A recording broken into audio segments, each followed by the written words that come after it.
2015 সালের 15ই মে সার্ভে পার্কের পুকুর থেকে উদ্ধার হয় অভিনেতা রনি চক্রবর্তীর দেহ। সেই মৃত্যু নিয়ে সেই সময় কম জল ঘোলা হয়নি। জাতীয় স্তরের সাঁতারু রনির জলে ডুবে মৃত্যু। আজও মানতে পারে না টলিউড। কী হয়েছিল, বিস্তারিত থাকছে প্রতিবেদনে। বন্ধুরা, চ্যানেলে নতুন হলে চ্যানেলটি সাবস্ক্রাইব করে রাখতে পারেন। সালটা ছিল 2015। মেয়ের মুখে ভাতের পরিকল্পনা নিয়ে ব্যস্ত ছিলেন তিনি। সঙ্গে ছিল মেগা সিরিয়ালের শুটিংয়ের ব্যস্ততা। সেই সময় জলনুপুরে লালের চরিত্রে দেখা যাচ্ছিল তাঁকে। কিন্তু 15ই মে রাতে অস্বাভাবিকভাবে মৃত্যু হয় টেলিভিশনের অতি পরিচিত মুখ অভিনেতা রনি চক্রবর্তীর। সন্তোষপুরের সার্ভে পার্কের বাড়ির কাছের পুকুর থেকে মাঝরাতে উদ্ধার হয় অভিনেতার মরদেহ। এই মৃত্যুতে কার্যত থমকে গিয়েছিল ইন্ডাস্ট্রি। এরপর কেটেছে 9 বছর, কিন্তু ইন্ডাস্ট্রি আজও ভোলেনি প্রতিভাবান অভিনেতা রনিকে। 24শে ফেব্রুয়ারি রনির জন্মবার্ষিকী। ফেসবুকে রনির সঙ্গে কাটানো মুহূর্ত শেয়ার করলেন পরিচালক প্রযোজক স্বর্ণেন্দু সমাদ্দার। বন্ধু রনির উদ্দেশ্যে রাঙাবউ পরিচালক লেখেন, এখনও রোজ তোকে মিস করি। কতটা মিস করি তুই নিজেও জানিস। ভালো থাকিস যেখানেই আছিস। দুর্দান্ত সাঁতারও ছিলেন রনি। জাতীয় স্তরে সাঁতার কেটেছেন, তার জলে ডুবে মৃত্যু মানতে পারেনি পরিবার।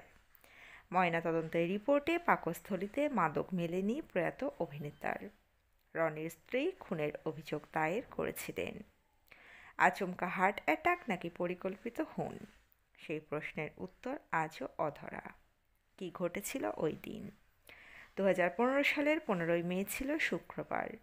প্রতিদিন রাতের মতো শুটিং সেরে জিমে গিয়েছিলেন রাগে অনুরাগে খ্যাত এই অভিনেতা। মধ্যরাতে বাড়ি ফিরে সাঁতার কাটতে যান কাছের পুকুরে। সেই সময় রনির সঙ্গে ছিল 2 বন্ধু। বেশ কিছুক্ষণ পর 2 বন্ধু রনির বাড়িতে খবর দেয় তিনি পুকুর থেকে না ওঠায়। খবর পৌঁছায় সার্ভে পার্ক থানায়। থানা থেকে ডুবুরি এনে উদ্ধার করা হয় অভিনেতার নিথর দেহ। পুকুরের পাড়েই মিলেছিল রনির জামা, মোটর বাইক এবং মোবাইল। 2014 সালের নভেম্বর মাসে জন্ম হয় রনির মেয়ের। এই চলতি বছরেই 10 বছর পূর্ণ করল সে। আদর করে মেয়ের রাউরি নাম রেখেছিলেন রনি। মেয়ের অন্নপ্রাশনের কার্ড বিলিও শুরু করেছিলেন মৃত্যুর দিন। হঠাৎ করেই সব ওলটপালট হয়ে যায় রনির পরিবারে। অগবধূ সুন্দরীতে একসঙ্গে কাজ, রনির কাছের বন্ধু রাজদীপ বেশ কিছু পোস্ট করেন অভিনেতাকে নিয়ে। অভিনেতা রাজদীপ লেখেন, প্রায় একসঙ্গেই কেরিয়ার শুরু আমাদের। না, রনির বোধহয় একটু আগে। ওর স্ত্রী আমার পাড়াতুতো বন্ধু। সেই সূত্রে চেনাশোনাটা ইন্ডাস্ট্রিতে ঢোকার আগে থেকেই। রনি মানেই একগাল হাসি, প্রচণ্ড হুজুগে মজা করতে ভালোবাসে। মেকআপ রুম থেকে হোয়াটসঅ্যাপ গ্রুপ একাই জমিয়ে রাখার দায়িত্ব সামলিয়েছে বরাবর। বছরটা ঠিক মনে নেই, মাকুদির একটা শোয়ে আমরা দুজনেই অংশ নিয়েছিলাম। ও ছিল অ্যাঙ্কার। তার আগে অবশ্য সঙ্গীত বাংলাতেও বেশ কিছু অ্যাঙ্কারিং করেছে। আমার আবার তখন ইচ্ছে ছিল ডিজে হওয়ার। যাই হোক, পেশা আমাদের মিলিয়ে দিল আবারও। অগবধূ সুন্দরীতে আবারও একসঙ্গে আমরা। আমার প্রথম ধারাবাহিক, আর রনিরও বেশ গুরুত্বপূর্ণ চরিত্র। তখনও তো ওই সিরিয়ালে 10 ঘন্টা কাজের বাঁধা ধরা নিয়ম ছিল না।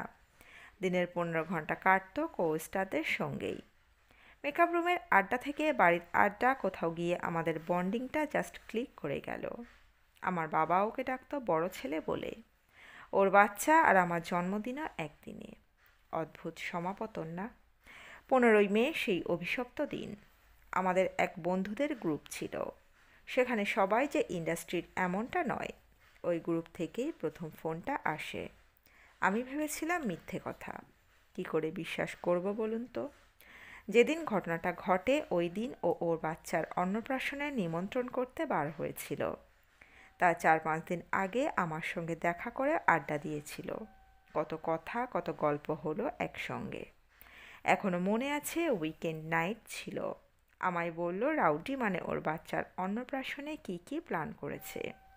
সেই মানুষটাই 4-5 দিন পর নেই, জাস্ট নেই। আমি বিশ্বাস করিনি।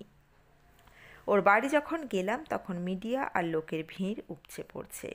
কাকিমার সঙ্গে কথা বলতে পারিনি। ওর মৃত্যুর কারণ নিয়ে এরপর শুরু হলো একের পর এক রটনা। অনেকে অনেক কিছু বলেছিল। লেখা হয়েছিল জলে ডুবে মৃত্যু, কিন্তু একজন জাতীয় স্তরের সাঁতারুর কী করে জলে ডুবে মৃত্যু হতে পারে, এই কয় বছরেও মাথায় ঢুকলো না।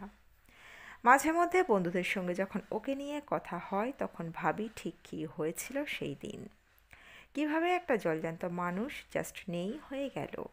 জানি না আর কেসটা খুলবে কি না, কিন্তু রনির এভাবে চলে যাওয়াটা আজও আমার কাছে রহস্য।